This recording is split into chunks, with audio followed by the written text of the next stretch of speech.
Over the course of 2025 and into 2026, there's been an escalating pattern of violence by U.S. Immigration and Customs Enforcement, not only against immigrants, but also against people protesting against their actions. Many people are rightly asking themselves and their local and state elected officials, what are you going to do if things continue to escalate in this direction, or other abuses and laws and ordinances are passed that claim that you have to help facilitate these actions. There is actually a historical precedent that I think a lot of people should be thinking about, which is the 1850 Fugitive Slave Act.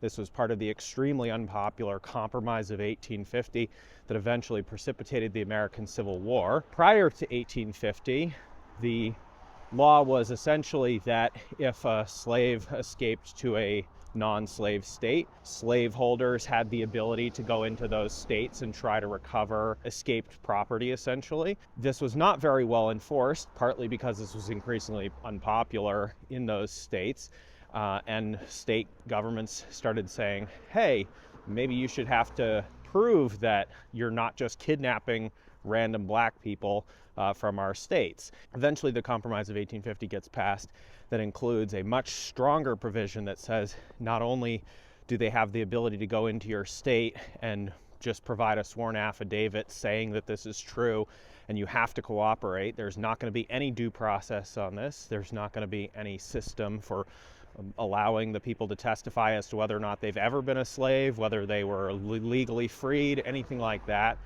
And if you don't participate in this, if you don't cooperate, you can face massive fines and other penalties. And people realized at that point, okay, now I can't ignore that this thing I don't agree with is happening in some other part of the country, because I'm being actively asked to participate in this thing that I don't agree with. Worse, many of the northern politicians who had up to that point been fairly prominent completely torched their careers by deciding that they were going to go all in behind this Fugitive Slave Act as the compromise to keep the Union together, and they were going to demand cooperation enforcement. And ordinary people in the northern states, the free states, could not abide this any longer.